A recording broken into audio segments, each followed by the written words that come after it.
Huh.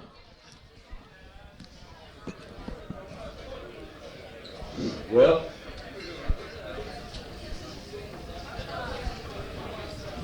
I'm part one.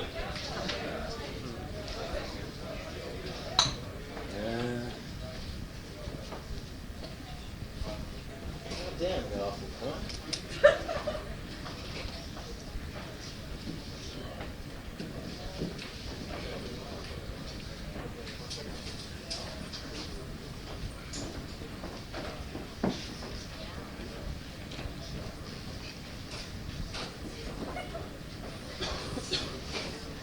Good evening.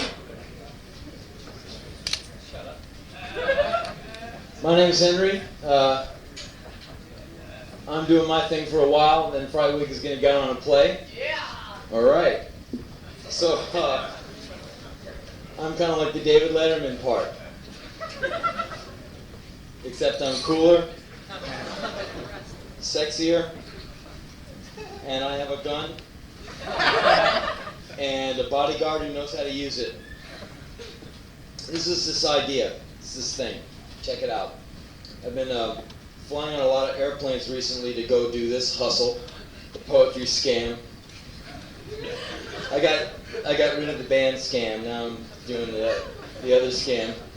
And one thing I notice every single time I fly, terrified of planes, one thing I notice when I fly is there's always these kids, babies, on the airplane screaming their guts out. Not like, like shit my pants or I lost my car keys crying, but like screaming shit scared for not minutes, for entire airplane flights, screaming at the top of their lungs. And when I'm on the airplane, I've got my hands wrapped around the seats. I can't look anywhere because I got to look out the window and make sure the wing stays on. Because if I take my eyes off it, it's finished. So I'm responsible for every flight I've been on. I'm responsible for the safe takeoff and landing of that flight. But anyway, one thing I noticed, most of you who've flown, you always get saddled with some kid who's right next to you, screaming nonstop. You might be a little bit scared of planes. You don't admit it now, but you know as well as I do. But anyways, imagine that. Imagine being that scared. How often do kids get that scared? Mom goes away from them for like 3 or 4 feet. Mom steps aside to go, mix the tequila in the blender, heat up the spoon, whatever she's doing. And the kid freaks out because the mom isn't there and the kid has a shit attack. What if we got an audience here between 15 to 58. What if you got that scared 3 or 4 times a day now? Think about that. Think about getting that scared now. Couldn't do it. Think about maybe these babies have more guts and have to be more tougher than you, who know how to wipe your ass, who know how to drive in cars and kill each other and suck dick and commit suicide and go see psychoanalysts. Maybe these babies who shit their pants and ride in little baby carriages, maybe they got more guts than we do. It makes me wonder, what happens to us? What happens when we grow up? We must get real jaded to where nothing phases us. See something on the TV, 80 million people got killed. So just a thing to think about. I was also thinking about the kids in the strollers and what a fucking rotten deal that is. And I was just going to relate 3 stroller stories. Stroller story part 1, Venice, California. I'm walking down the street to the post office, and there's some wide-ass mom driving her kid down the sidewalk in the preambulator, whatever the thing is, and she hits there's a driveway on the sidewalk, so she's got to kind of adjust the thing because the carriage goes off the curb and onto the little driveway part. But while she's doing this, she's also trying to light a cigarette. So she's driving the carriage with her elbows and trying to light the cigarette, and she hits the driveway, and boom, the kid gets dumped onto Main Street in Venice, California. Kid's shit crying. Mom strikes a match, lights a smoke, tosses the match, takes a drag, and then picks up the kid. Oakland, California, baby carriage part 2. I'm hanging out in Oakland, California. I had to play. I was under contract to play, otherwise I would never be in Oakland, California. Mean people, brain damage, disgusting. Anyway, I'm there, I'm trapped, hopelessly, sitting there waiting to play, and I see this lady, big black woman, driving by with a kid, and she's eating a bag of potato chips. She's pushing the kid along, and the kid is hungry. He reaches up like this, like that, and the woman looks down, stops the carriage, she goes, "Hey, fuck off! I just keep eating potato chips." Then she looks at me right in the eye. I was like,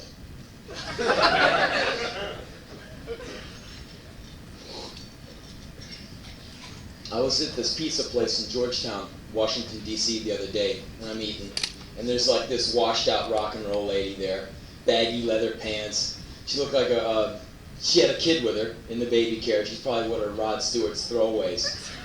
She just looked all burned out, fake blonde, fake plaited hair, stuck with this kid, grinding out the cigarette into her empty Coke, cups. Anyway, she gets up to leave, and she's trying to push the carriage out of the doorway. One of the carriage wheels keeps hitting the table leg.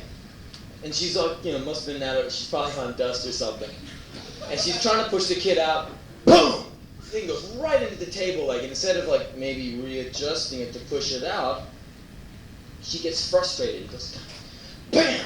Bam! Bam! Bam! Like that. The kid's like this. Everyone in the whole restaurant is watching this lady mutilate her fucking kid. And finally, one of the guys from behind the counter comes out and pulls a thing over that much, and the woman and the kid go rolling out. Now here's so you're helpless. You're victimized by your mom or who's ever pushing the stroller. You're fucked. You can't even wipe your own ass. You can't run away. You can't take the keys to the car. You can't do anything.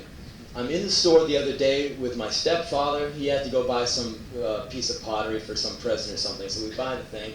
And he goes to the little room to get a gift wrap. And there's a little tiny room. There's a counter with these two old women with all this flesh hanging below their arms. I hope I never get like that. But so they're wrapping the presents, and there's a woman getting all this stuff wrapped. Two women are doing it, and she is with a little old woman in a wheelchair. And the woman is tiny, all shriveled up. She's got this cane with a big golden goose head. So it looks like she's been an invalid for a long time. The goose head looks like it's well worn. And she's sitting just hating life. Like that. So anyway, I'm going, yes, I go way around her because she might take a swipe at you. So Les is getting his thing wrapped up. The lady before us gets all her packages wrapped up, and the woman who's wrapping looks over the counter and goes, "Oh, I see you have a wheelchair." Think about that. I see you have a wheelchair. No mention of the person in the wheelchair. Oh, you have a wheelchair. Like, oh, you have a Toyota. Oh, you have a cancerous growth. Oh, you have a joint. Oh, you have a wallet. Oh, you have a wheelchair. And the woman goes, "Oh, yeah." You're like, yeah, it's a pain in the ass. So the woman who belonged to the boxes takes the boxes and starts stacking them on the old woman's lap. And the woman's like, and finally, the boxes go up higher than the woman's eyes, and she just kind of walks the woman and the presents out of the room. The woman can't even see. What a drag that would be. Imagine being that helpless. If I ever get to that point, I hope, no, I wouldn't be like that. I would go out kicking, fighting. I'll be 65 years old in the year 2036.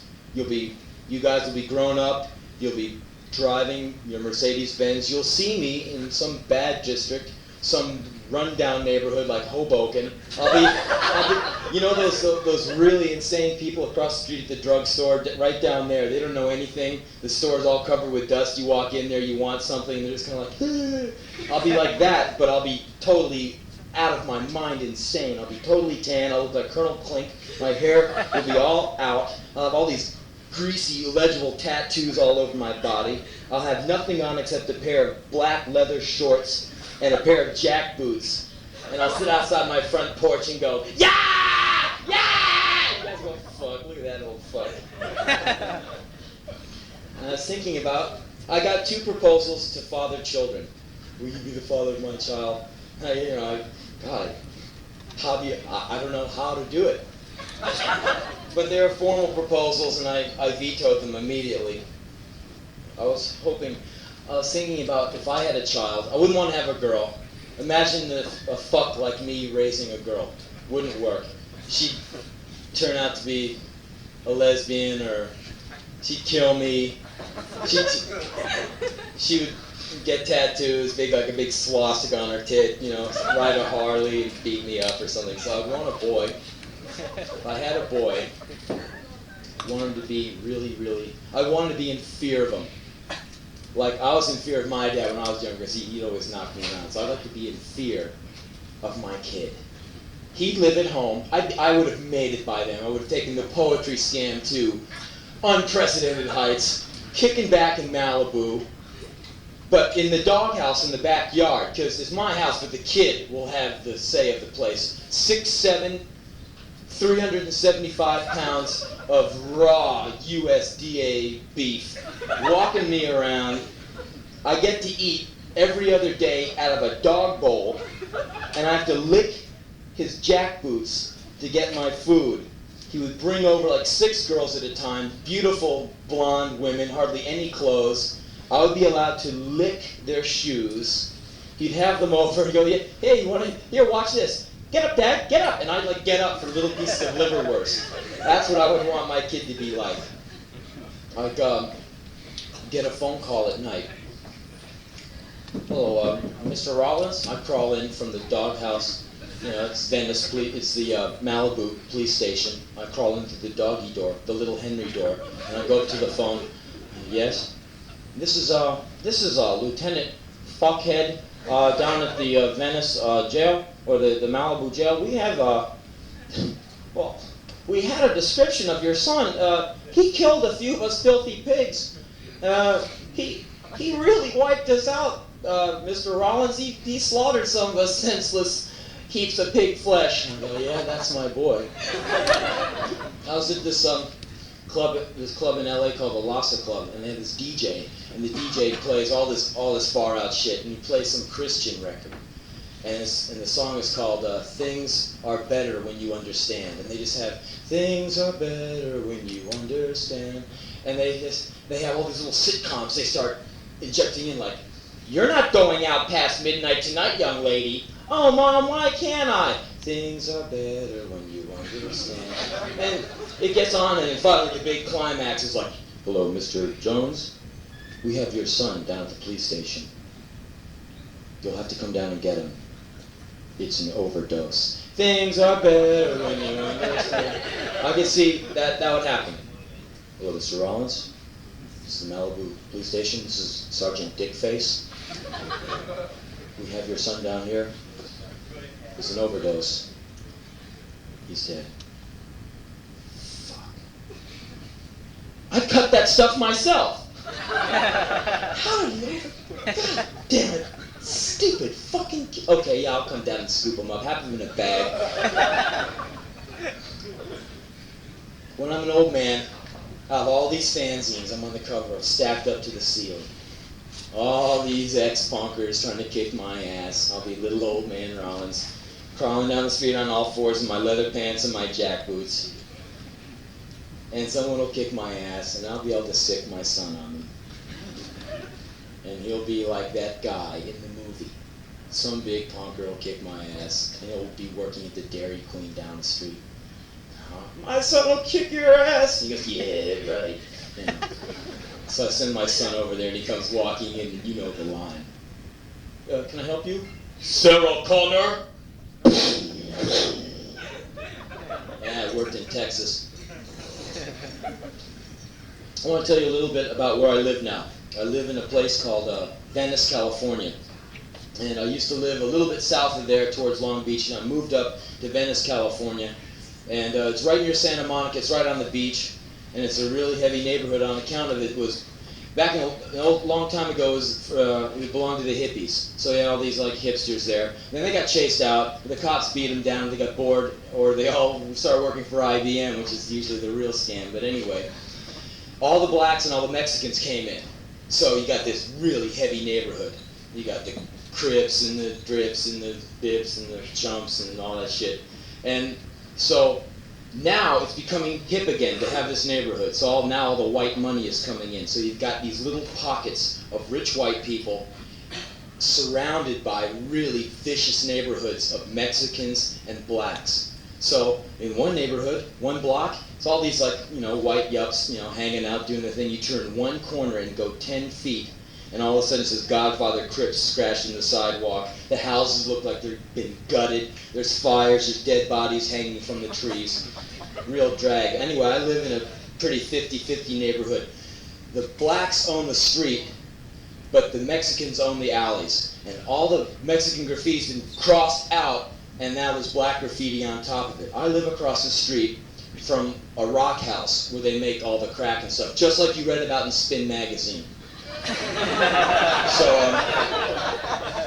I live across the street from this crack house, and for the first 2 weeks it was really interesting. It was really cool. You could look out your shutters, bars on my window, look out the Venetian blinds a little tiny bit, and see these guys doing their deals, guns getting fired at night, helicopters circling around, coming down, shining their lights on. It's like 4 in the morning, the helicopters are right above you. You think they're going to halfway land on your roof, they're so close. And people are running, and every single time the helicopters wake me up, I always do that line, the Saigon shit, still in Saigon. I do it every single time, 30, 40 times a month. But anyway, that shit wears off real fast. 3:30, 4 in the morning, 2 guys cracked out of their fucking minds, arguing with each other about some kind of money. Few gunshots. No one even dies. They just get in cars and go away. They don't even have the decency to at least kill one another.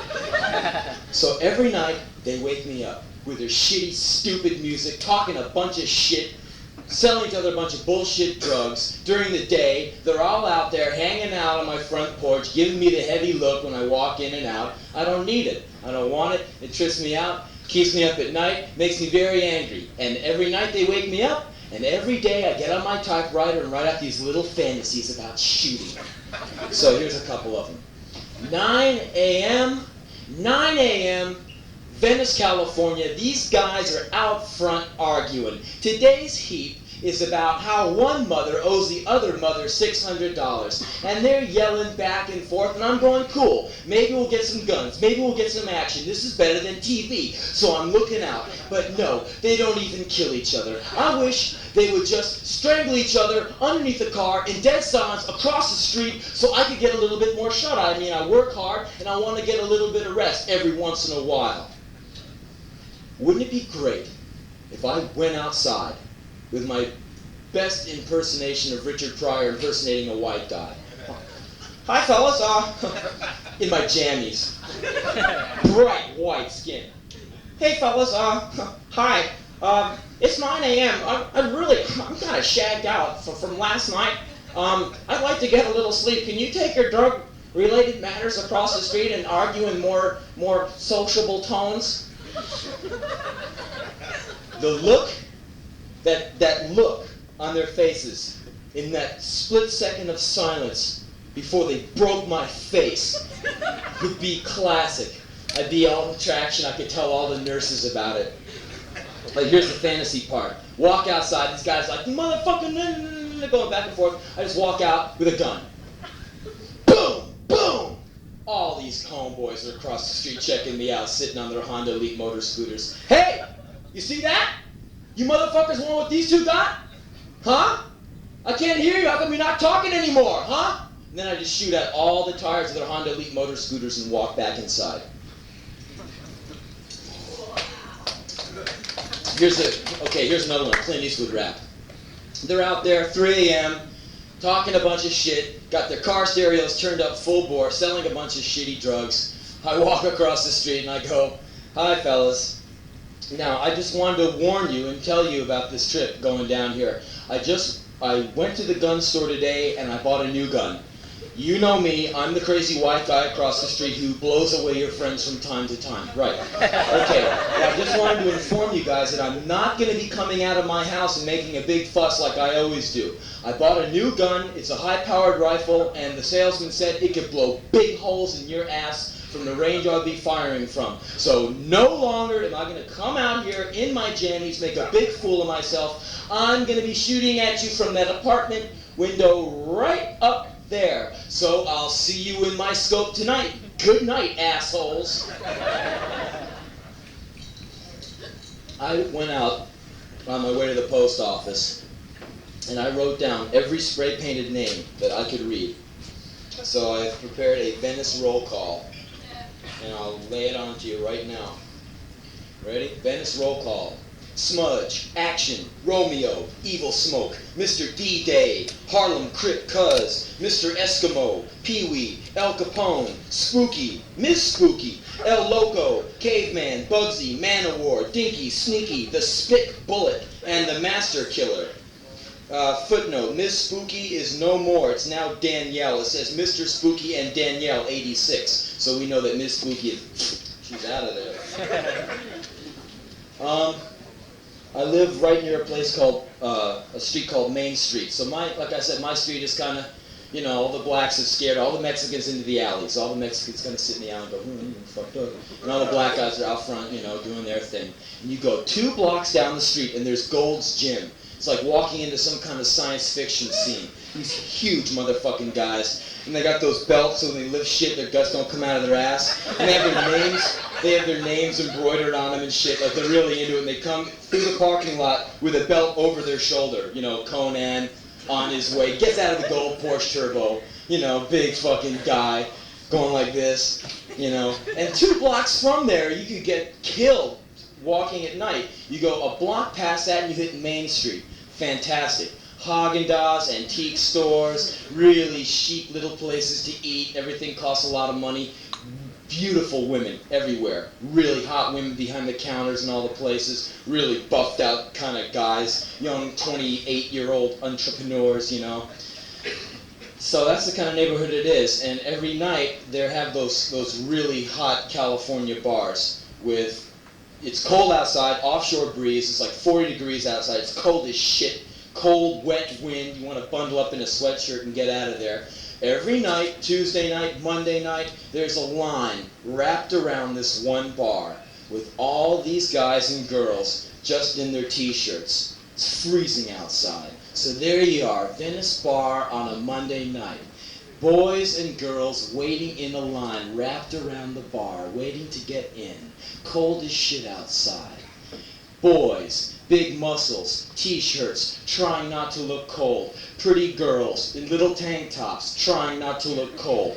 Bouncer at the outside of the door, t-shirts, jeans, trying not to look cold.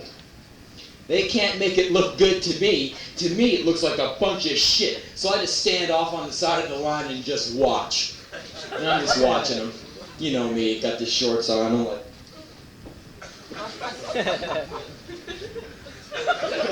doing the Johnny Quest thing, just checking them out. And a few minutes go by, and a few of these big dudes in line start to notice that I'm staring at them. And they start making little asides to each other, and a few of them, you know, start imitating the way I'm standing. And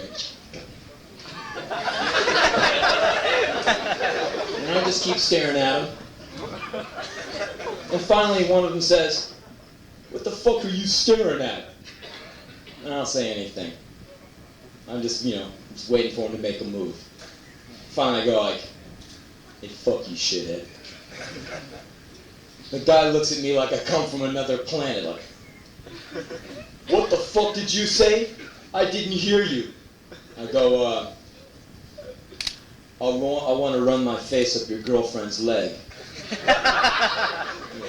"Let's take it around the corner, buddy. I'm going to kick your ass." I go, "Okay, man, let's go around the corner right now. You and me, right now." And all his friends go, "Just ignore that asshole. Come on, Clint, let's go in." But oh no, he wants a fight. So we go around the corner, we square off. I pick up the baseball bat I have leaning up against the wall 2 minutes before, smack him in his head and walk home. What the fuck do you think I'm supposed to do?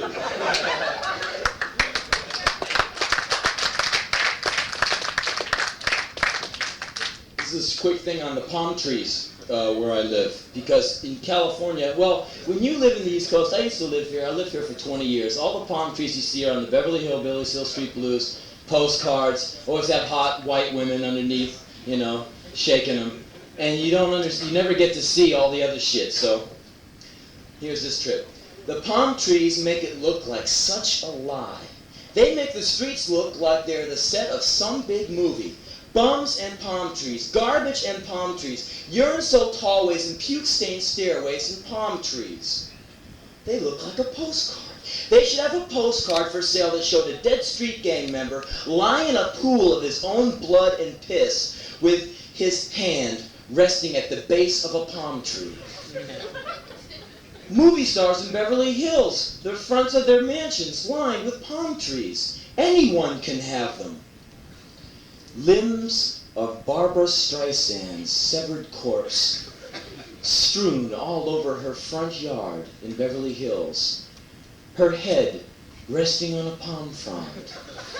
Her crossed, confused eyes staring up into the warm California sun. I think about shit like that. Haven't you ever sit home and think about just random shit like slapping Barbara Streisand? No heavy violence, just walking up and just whacking her one. Ding dong. What are you? Shut the fuck up. And just get back on the bus and go home. That'd be so hot, man. Do it to like Donny Osmond. How many stadiums across the country do you think you could fill with people who like to slap that guy? Have a concert. Tonight, one act only. We're going to get Marvelous Marvin Hagler to get on stage. Smoke pots, smoke clears, comes out. Donny Osmond's there going hi, throwing out Bibles to the crowd. And that dude just walks up and goes, hey, look out. The guy goes, huh? Boom! End of the concert. People be on their feet. They could only do like a 3-show tour, you know.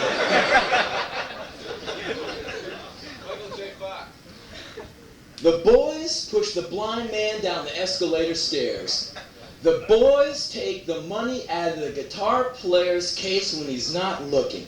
The boys tease the crippled man. The boys kick the drunk, beat the fag, beat the junkie, beat the bum, beat the Jew, beat the nigger, beat the punk, beat the priest, and call the cops when their bikes get stolen by the other boys. Oh yeah, I was hanging out at my mom's house, and she's like a really wonderful woman. She's the only mom I have, kind of. And, well, we're not too sure, but anyway, she's really, really cool. And she used to be an insane, belligerent, dish-throwing Mary Tyler Moore clone. Really out of her mind, man. She was way out. I'd come home, and I had done some shit, you know, like shit on the rug or something, you know. And she would go nuts, break all the dishes, you know, or scream therapy, whatever the fuck it was. And then she got in touch with Werner Erhard of EST. Earhart Seminar Training. And I'm not going to go into a big thing about EST, because most of you already know it's for liberal shitheels.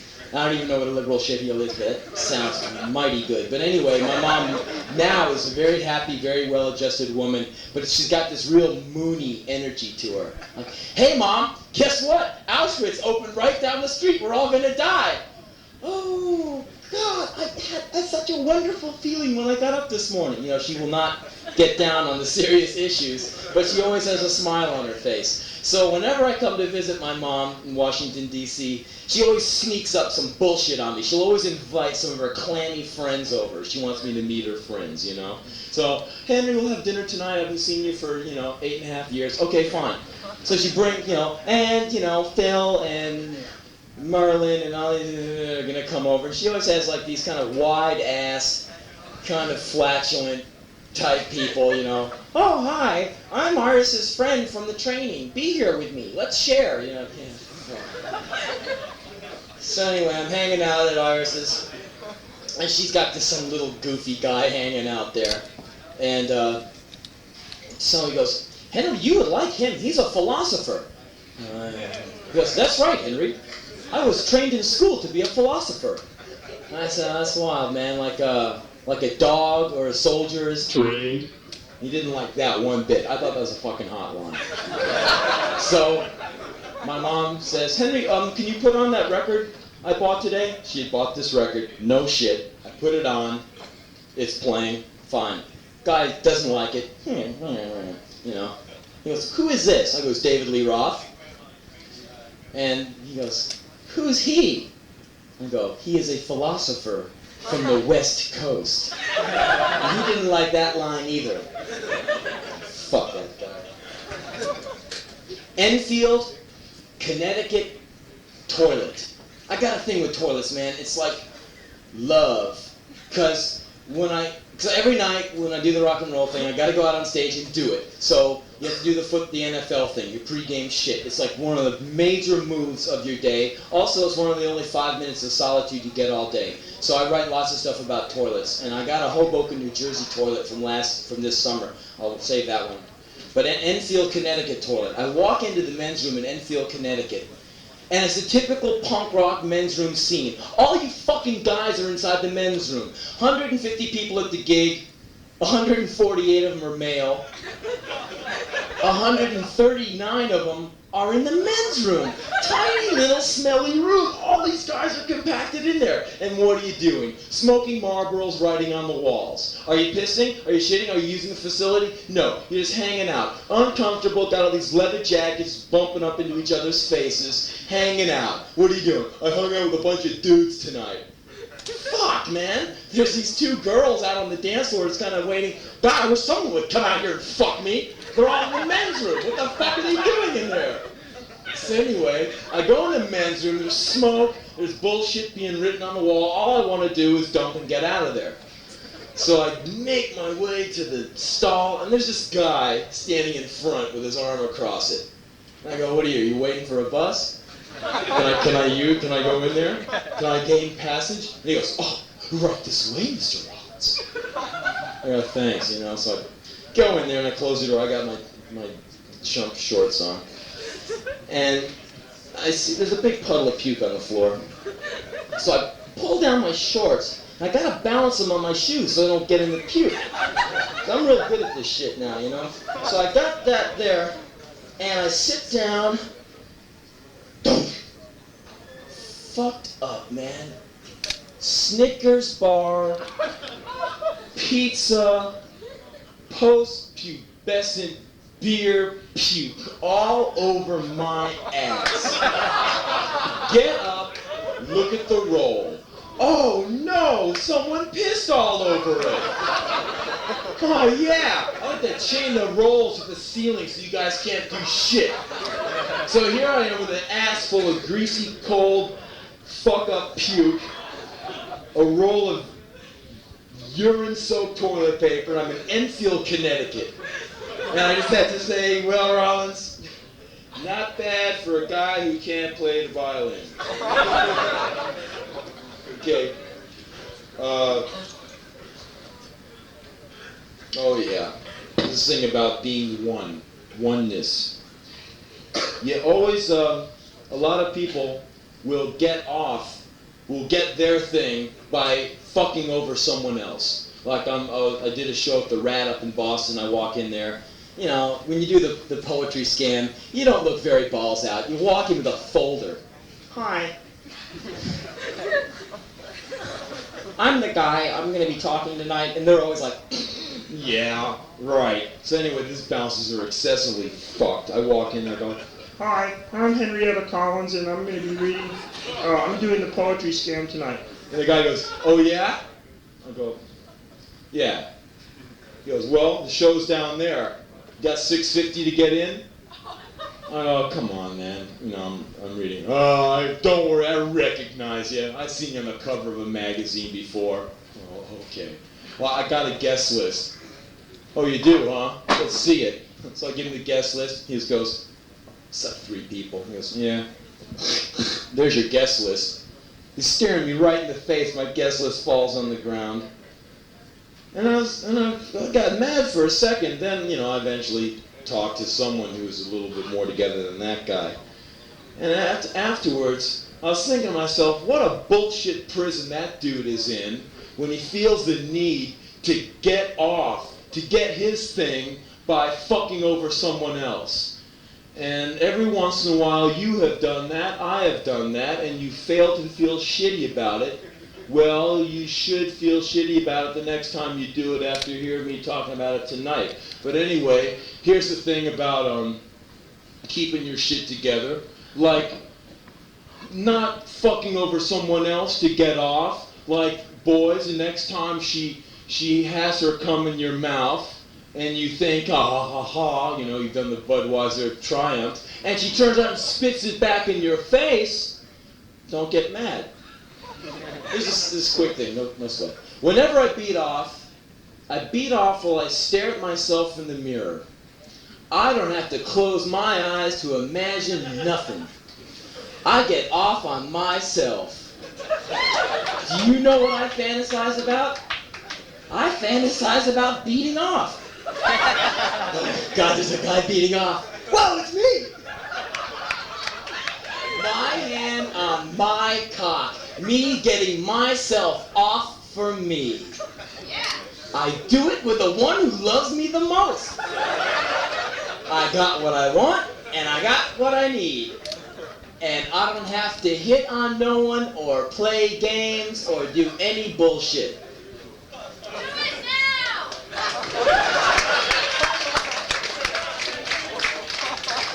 No, we're not in New York. We're not at the Pyramid Club. We have risen. We have climbed a mountain. We're in Hoboken. We have risen above the shitty subways and the people with the fucked attitudes. All those people who'd like to take a big fucking gun. Yo, man, you are boom! Oh, excuse me, can I have a donut? What'd you say, fuck up? Some guy behind the counter. What'd you say, fuck up? He's just like, God, where's... Damn it, out of bullets again. Get this taking shit.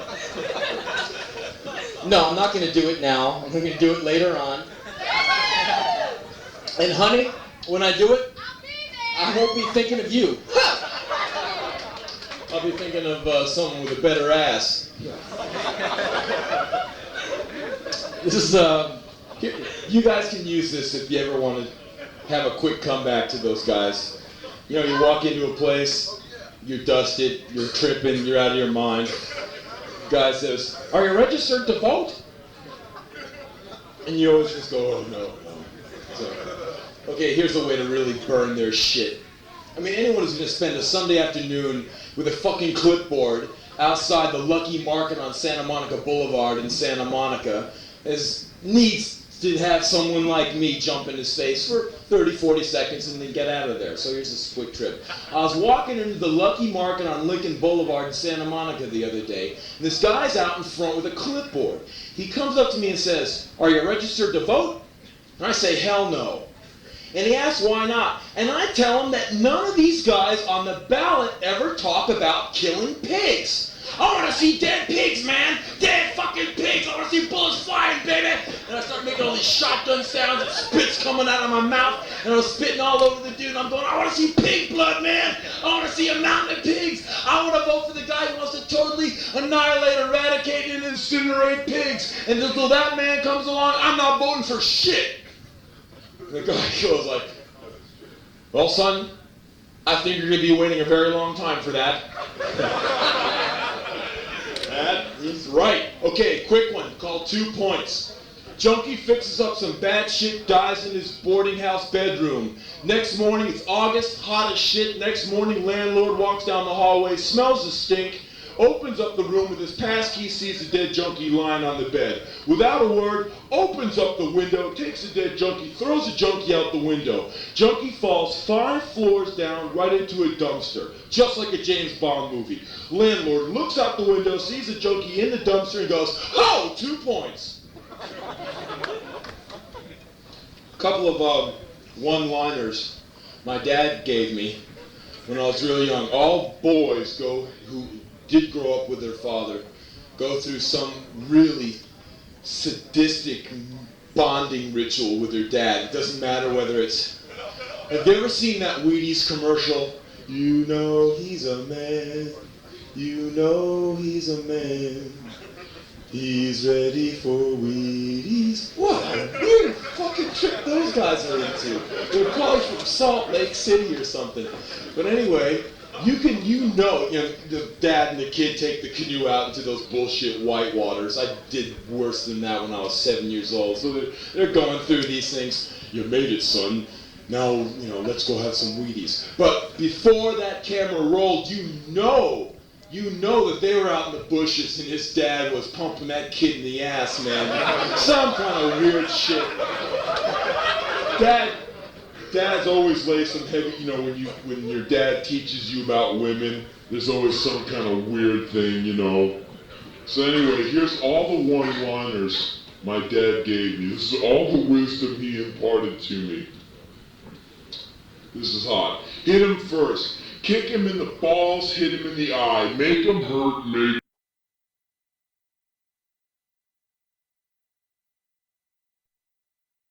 Keep your eyes and ears open and your mouth shut. That's when I was in military school and I was talking back to these people. Watch out for Marvin Food Stamp. That's any black guy. Be careful of sleazy broads. You don't want to get rotten pecker.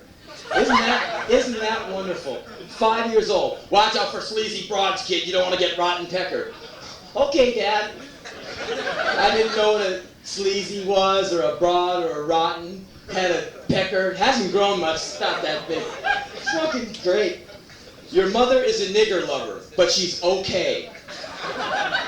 The cops are always right. If you have a problem with them, then you're wrong. Always keep your hair short. You don't want anyone to think you're a girl. One time I had hair about this long, which is way too long for my dad. I hadn't seen him for like 8 weeks. My mom just let it grow because he'd give me a crew cut every weekend when he saw me. So anyway, hadn't seen Dad for a while, and I got this hair, and he grabs me by my hair. He had it long enough to pick me up. He goes, "You know what, kid? I've eaten girls' pussies who had shorter hair than you. 7 years old. Tell me that doesn't damage you." Okay, here we go. Always give a firm handshake, and the last one is, when Daddy says it, Daddy means it. My dad taught me how to fight. He took me out in the backyard on a couple of consecutive weekends, just cuffed me around, showed me the guard, watch your balls, kick him in the balls, hit him in the eye, make him hurt, make him cry, rah, rah, rah. And so when he thought he'd gotten me ready, he took me up the street, and there's a kid up the street playing in his front yard who's about my age. And so he points at him and goes, "See that kid?" I go, "Yeah." "Go beat him up." Go beat him up? Go beat him up? I didn't know who the kid was. I knew if I didn't go beat him up, my dad would beat me up, so I went in there and kicked the kid's ass. And so every year, my dad would have these picnics. His boss would have a company picnic, and all the people, all the employees would bring themselves and their kids, siblings, pets, and they all go out to the boss's farm way out in Virginia. And all the guys would get drunk, all the women would talk a bunch of shit, all the kids would get sunburned, poison ivy, bee stings, and have a rotten time, diarrhea, get bored after 2.5 hours. So my dad would point out the kids whose parents he didn't like. "Oh, there's Robertson. Oh, there's this fucking kid. Okay, kid, you see that little guy over there playing on the seesaw? Go kick his ass." So I was like a little mini hitman. So I went out, and this one kid, I chased him, beating on him, chased the kid up a tree. He's climbing the tree, I grab him by his ankles, pull him down. He left most of the flesh of his hands, like, a cat in a cartoon. The next year, same location, same picnic, same day, 365 days later, I'm out there, the kid is out there, we both grown, out and up. He took a lead pipe and knocked out one of my teeth. Thanks, Dad. Okay, quick thing. Think about this. Substitute the word thank for the word fuck in everyday conversations. "Oh, thank you." "Hey, go thank yourself, pal." "Hey, I heard you were thanking my woman last night, man. It was a scam." "You don't care about love, you just want to thank me." "Thank you and thank everybody that looks like you." Even better. Substitute, this really gets it. Substitute the word fuck for the word thank in everyday conversations, like, "Thank you, Mom. Thank you, Dad. Here's your ticket. Thanks, officer." Barbara Streisand. Goddamn bovine German shepherd woman. I got it in for that bitch. When I get home, she lives right next door to me. We both live in Beverly Hills. I'm just going to go next door and slap her. Fuck it. Anyway, the Academy Awards, Barbara Streisand comes out in those ridiculous gowns. Oh, 2 little black kids holding it up for her as she goes. "Ah, yes. In this world of silver screens and bright lights, there are so many, many people to fuck. But tonight I would like to fuck all the little people, because it's the little people who never get fucked enough. Barry Manilow on the Johnny Carson Show. Well, Johnny, I'm a real big fan of yours, and I'd really like to fuck you for letting me be here. Well, Jesus Christ, Ron! You didn't even bother to fuck the waiter. What's the matter with you? Lone Ranger. Lone Ranger? I don't know how to fuck you. Oh, Batman. I can't fuck you enough. Don't fuck me. Fuck Robin over here. Have you ever seen Robin in a little suit? If you had to jump around in that thing, you'd need to get fucked too. Two polite men. One opens the door for the other. Oh, fuck you. Oh, no. The pleasure's mine. Fuck you. A video. Think about it. Close your eyes. Let this run. Rolling Stones live at Auschwitz.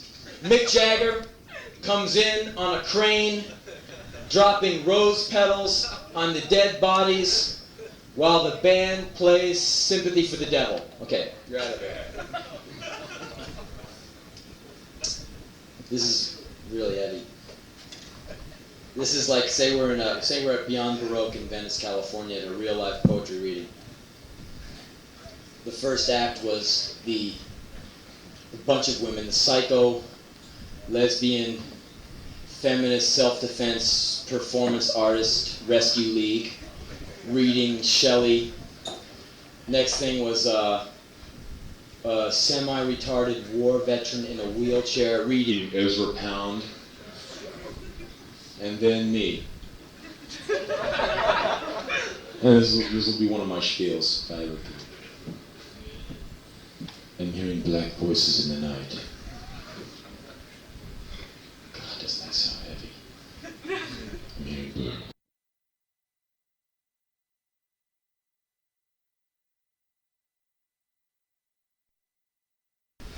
God, doesn't that sound heavy?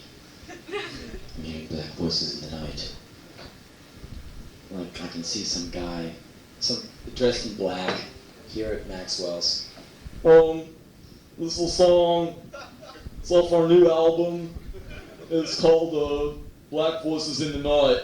I can see some girl dressed in black, zits, skinny as a rail, about to pass out from too many drugs. She comes up to me. Oh, do you want to borrow this fanzine? It's called Black Voices in the Night. It's got an interview with Johnny Thunders and one we got with Elvis Presley at a seance.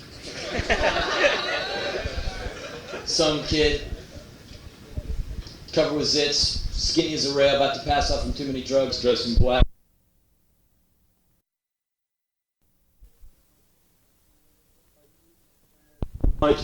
And I know not where from these voices of doom emanate, but they are carousing through the forgotten valleys of love's lost suicide's brides, and the crimson moon casts loveless shadows down upon the dewy fields of yesterday's addiction to tomorrow's future incineration, and I'm really bummed.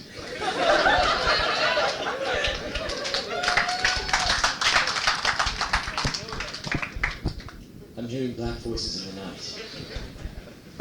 No shit, I'm hearing black voices in the night. There's these black guys outside my house, and they're yelling a bunch of shit, I don't know about what, but at one point I thought it was one of them calling my name. So I go outside, because I think it's one of my friends, and I open the door right in time to hear some guy say, "Yo, Ronnie, you owe me $600 motherfucking dollars, get your nigger ass over here." And my name isn't Ronnie, so I guess the guy isn't talking to me. And he looks around, he looks real mad that I'm stepping on this conversation, and I'm like, shit, man, I'm low on bullets, so I run back inside and sit down on my typewriter and write a bunch of shit called Black Voices in the Night. Here's a quick thing. This this summer I was down in Athens, Georgia, and I hung out with Michael Stipe for a while. He sings in a band called REM. Good, really cool guy, really all right, and you know, good guy. He has some little shack he lives in, and he's got all the resident art guys kind of hang out with him. Really cool guys, but they're like the not pseudo. They're just real spacey art guys. So Glenn, what's your new project? Well, right now, Henry, I'm looking at a piece of wood. So that's really hot there, Glenn, buddy. What are you gonna do with a piece of wood? Well, it's just a wood chip. It's right here. See, I'm just looking at it because I really like the way the sun comes down on it at 3:35 p.m. every day. And what are you gonna do with that? Well, right, I'm kind of doing a band. It's bongos and clarinet, but I'm thinking about doing that. But right now, I'm just looking at this piece of wood. Great. And so here's this thing, and like we're all sitting here, and they're just talking a bunch of shit, and I'm just getting out beside myself because this town is like walking through. It's like trying to drink 2 bathtubs full of used bath water. You know, hey, look, there goes a girl. Oh, I know. None of us fuck. We just kind of, you know, drink coffee and kind of ooze. Check this trip out. Listening to some guy talk about birthstones and signs and Scorpio rising in the 3rd house, and I kind of roll my eyes and smile, and he says, sometimes I wonder about you, Henry, whether you're really like you are, or are you just telling yourself all that stuff? And I say, yeah, man, I see what you're saying. And he says, I can understand how you can see all that astrological science stuff as a kind of funny, but you think that after a while you'd want some kind of growth in your life. And I say, yeah, I agree with you, but I don't see birthstones as some kind of sign of growth, if you know what I mean. And then I go off into some rap about what was the birth sign of the lady who OD'd and died. What was the Scorpio rising of the dude who blew his fucking head out right down the road? What was the 3rd moon fucking house of you know, whatever, and I'm rolling my eyes and saying, yeah, talk about growth and birthstones, and you're sitting there with an empty sketch pad and a head full of stir-fried vegetables, and we're talking about growth. Well, fuck me 5 ways from payday. But, Hoboken, New Jersey toilet. Yeah, this is a perfect place. Hair this summer, watching Husker doing here, and I need to go, you know, drop one. And, oh yeah, you never have to do it. I know, it's all sunshine. So anyways, yeah, you don't have time. I'm so busy, I don't have time to drink coffee. So I go into the little men's room, little tiny claustrophobic place, and I'm about to, you know, sit down. And someone has taken a big lump of shit and smeared the whole seat with it. And I know that one of y'all did it with your hand because there's these little finger marks at the end where it trails off. And I go, Jesus fucking Christ, man. A big lumps of shit. Not like, you know, nothing like that. Some real twisted motherfucker really laid it on. So anyway, I spit on the seat and I scratch it off as best I can, and I go in and do my thing, and I spent the rest of the evening looking for the guy with the brown fingers. A few quick words on Jesus Christ. I'm not like into the devil thing, the upside down cross or any of that. I just cannot fail to see the whole God thing as a really happening marketing scam. And this is the way I see it. Think about if Jesus Christ were alive today. With all the shit that would be being thrown at him, I wouldn't want to be in his sandals for a second. If Jesus Christ were alive today, he would have to be one ruthless, evil, foul-mouthed, drug-taking son of a bitch. He'd also have to do some videos, some albums, and some pretty heavy touring to stay on top. Limousines, private jets, bodyguards, the works. He would probably get on almost as many rock magazine covers as David Lee Roth. Think about the critical backlash. He's just sold 42 million records. What was the name of that album? Killer. He goes out on the road doing the victory tour. And then the press turns around and whacks his walnuts, man. Think about that. He'd probably end up being one of those guys that you hate. You liked him when you were 14, like all of you like Peter Frampton. Now you've all grown up, and you've taken drugs, and you have an attitude. Oh, I never listened to that shit, you fucking liars. What if he's not even dead? What if he's just kicking back on some island with his manager, sparking these big old joints, screwing all the local native women on one of those big, like the island that McHale's Navy was shot on, kicking back on one of those ridiculous seats, women, you know, fanning his head with big cannabis leaves, some lady dropping, you know, little drops of bonbons into his mouth. Think about this. Think about back in the 60s, if he was alive, kicking back on the island with his manager. And he reads The Enemy, and he sees that line, that wise ass John Lennon said, "Oh, we're bigger than Jesus Christ." He gets all mad. What the fuck, this little upstart? What the fuck? Bernie, would you look at this? God damn it. And JC, baby, cool out. Cool out, babe. He's just a hot-mouthed punk. Don't worry about it. And Jesus cools out and goes, "Yeah, I'll take care of that Lennon dude later on." Woo! One hell of a promotional stunt, hanging up there on that cross. When you think about that, he's out there at MGM Grand, hanging out in the parking lot, strapped up there, fake sun, coming down, sunlights, you know, so they can keep the promo going all night long. They only want to put him up there for 3 days. So his manager's bringing over all these big people from the industry over to check him out. All these girls are just going apeshit, man. Girls love skinny guys. That was a really hot marketing move. He died. Left a really hot-looking corpse. Think about it. Think about Elvis Presley. What a fucking slob that guy was when he was on the way out. He left a hot corpse. Look at those Gene and Jezebel fags. They get all the women. They're skinny. The music sucks. What an excuse. So Jesus Christ is hanging up there. His manager comes over and goes, "You're beautiful, babe. You're beautiful." He's got, you know, the unbuttoned shirt, really hairy chest, that really soft, cancerous roll of fat, real ugly medallion all the way down, punching his fucking belly button. "You're beautiful, JC. You're beautiful. Keep hanging up there, babe. The women are loving it. Keep gritting your teeth." Polyethylene, fucking thorns going into his head. Think about this. Jesus in a coke rehab center. Jesus in Alcoholics Anonymous. Jesus in a car wreck. Jesus caught with a dick in his mouth. Jesus getting good at backstage at the Forum. Jesus ODing in his bathroom. Oh.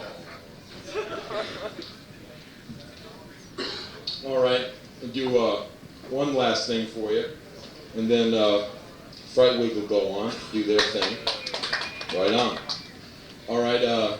And then don't go away, because after I say this piece of shit here, I'm going to try and sell you some of my books, which I hauled all the way from California to try and voice.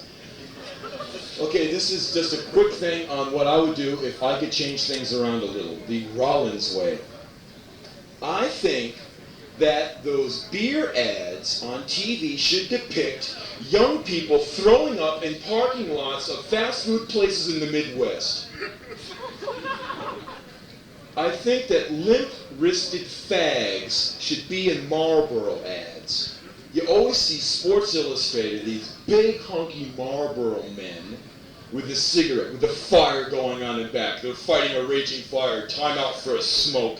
No self-respecting jock is going to smoke a cigarette. You should go to the East Village, get some AIDS-ridden syphilitic fag, and just put a cigarette in his mouth and start clicking pictures. "I smoke Marlboro. Ugh. Got shit coming out of his face." Wouldn't sell much, but what the fuck? At least it'd be the real thing. Trojan Condoms should do television ads on MTV. Think about that. Some really hokey ad, like some family from the Midwest. You know, "Hey Dad, can I have the keys? Going out with Becky tonight, huh?" Throws the keys, slow-mo, across the room. Freeze frame. Back to normal action. "Before you go out, son, You might want to take along this. Slow motion. Thanks, Dad. Takes out and goes off into the night.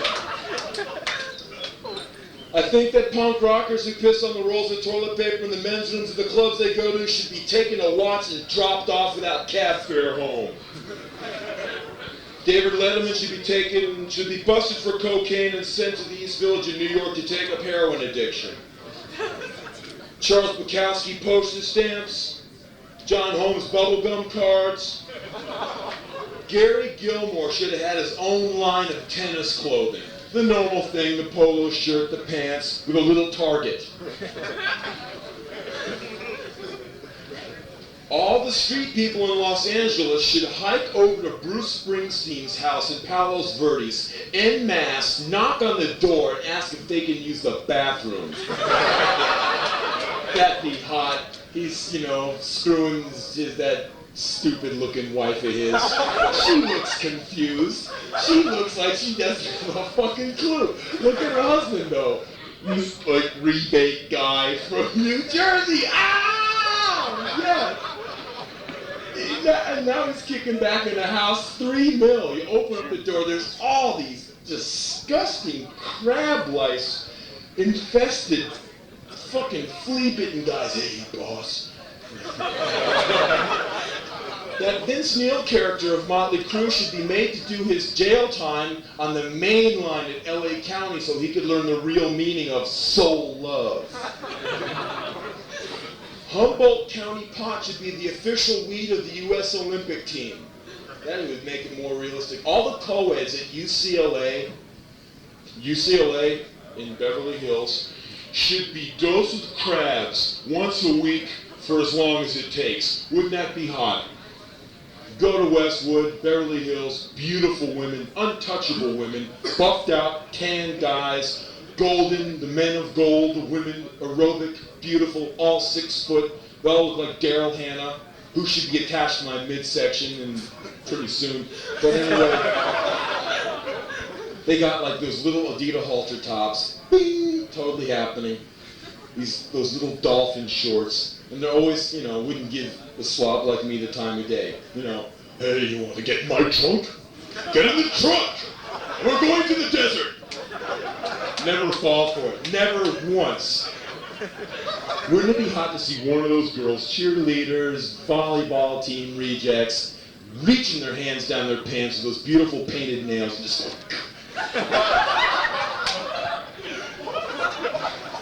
get 80 guys that come out of a bus, 80 sleazy guys. We saw you do this shit. We saw it. All heavy metal bands should be made to give a large portion of their earnings to AIDS research. That'd be hot. These macho bands find out they're helping out, the guys who they're supposed to be beating up. That'd be pretty right on. Joan Rivers should be tied up and teased by a famous transvestite, say Joan Collins. There should be a TV show called Famous Suicides. How about a magazine called Modern Terrorist?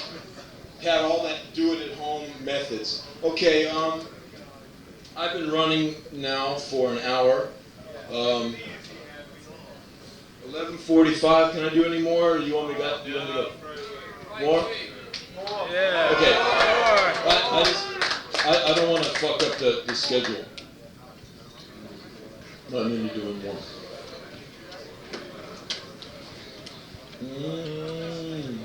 Yeah. Think of this.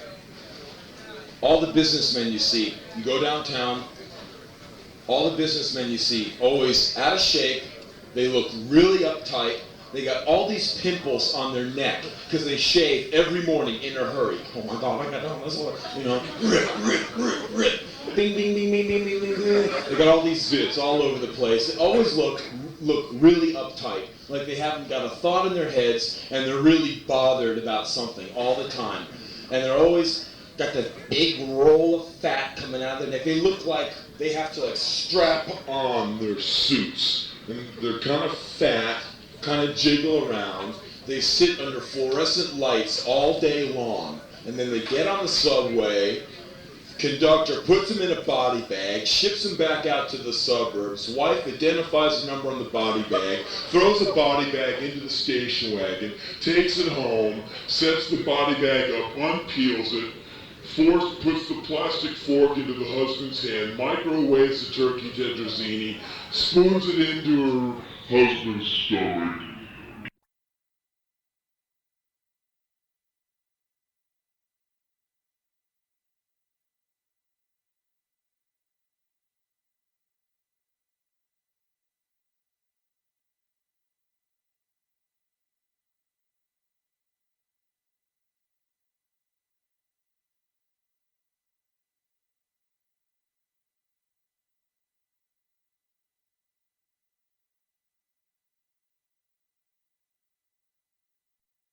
Or puts him in front of the TV, goes to bed and masturbates because the guy just isn't happening. I call all those businessmen baby Hueys.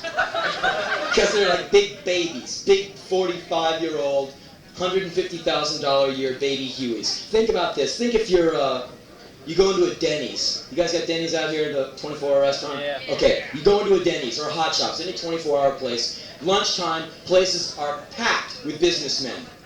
Okay. They all got their calculators out, they all got their attaché cases out, and they're all doing business. Food is falling out of their mouths. A real freak show. You want to go in with a flamethrower and put it all out of their misery. Get the cooks, get the personnel out, and just flame the rest of it. Okay, can't do that. Wish you could, but you can't. Think about this. You go in there, and there's all the businessmen out there doing their scene, and they all have these huge black nannies next to them. Each guy has a big Aunt Jemima sized lady next to him, putting the napkin up to his mouth, getting the egg, dripping down his chin, wiping it up for him, and he's going, punching his calculator. All of a sudden, you hear this piercing cry of a 45-year-old man crying.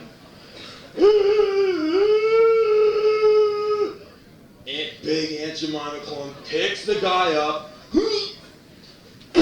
lays him down on the counter, and changes him. His slacks unbuttoned, he's got these huge diapers on. He takes big man-sized shits. Big, hard, log-rolled, man-sized shits. The only way you can get those is to eat a lot of red meat, Wonder Bread, English muffins, butter, milk, fat. So, changes this impossibly huge, fat, baby Huey guy, and no one else even seems to notice. Okay, that bombed. What about, no, real quick, just think about it, it's like a video, real fast. You know, Animal Kingdom was on every Sunday night, 7:30, and like, they'd always send the young, handsome jock guy into the bush, and the old dude would sit back at the studio. Well, John is going to go in with the tiger, and I'm kicking back in the studio, so if his ass gets eaten, change the channel. Here's you know, the baby ostrich shits on his mom. You Chihuahua would like to shit on you. Then they go into the ad. What if you did that in the East Village? No. Some bad neighborhood, whatever you guys have out here. Some bad neighborhood, Hell's Kitchen, your mama's kitchen, whatever it is. But have them going out observing the habits of juvenile humans. We're going out and trying to document some of the juvenile behavior of the young humans. Oh, John has come upon some now.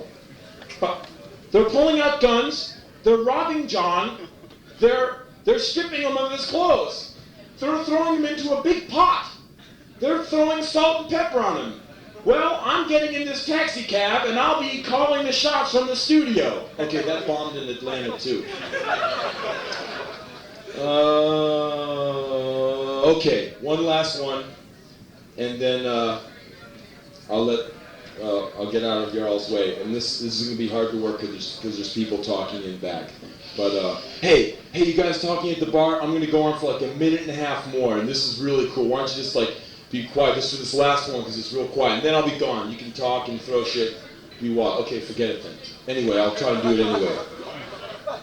It's this thing called Men Are Pigs. You girls get shit on, and you get mad. Don't get mad, get even. This is how you do it. All you guys are gonna hate me for this, because I always give away all the secrets, because I like the girls, don't give a shit about the boys. I don't want to fuck you, so I don't care. Okay, here's this trick. Oh, baby. You gotta be good to your man. He works so hard for your baby. All day long he's out there working. All day long his little claws are clacking on the office floor, and all day long, baby, he's got his nose wedged tightly in the crack of his boss's ass so he can bring home the bacon for you, baby. When he comes home at night, his neck hurts because that choke chain's been grinding on his neck all day. You gotta make him feel good, because he wants to come home with the bacon. He wants to come home and feel good, baby. He wants to call you baby, mama. You gotta make him feel good. That's your job, to make him feel good. You know how to do it. Use your mouth. You gotta make him feel good, because he works so goddamn hard for you, baby. Take him into the bedroom. Lay him down. Turn off the lights. You gotta make him feel good. It's your job to make him feel good. And now you're doing it. You're using your mouth, and you're making him feel good. Listen to his breathing. In, out, in.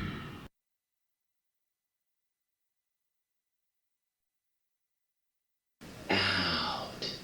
He's patting you on your head and calling you baby.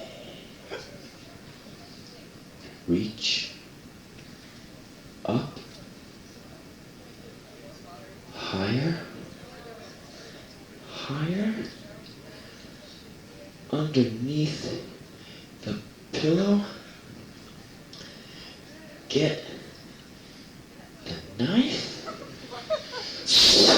Cut it off! The whole thing! Go into the kitchen! Wash that shit out of your mouth! Do it! Cut it off! Tonight! Men are pigs! Yeah! Cut it off! Tonight!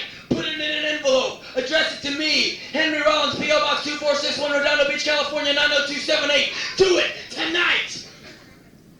Ladies, no one understands you like I do. Thank you, good night.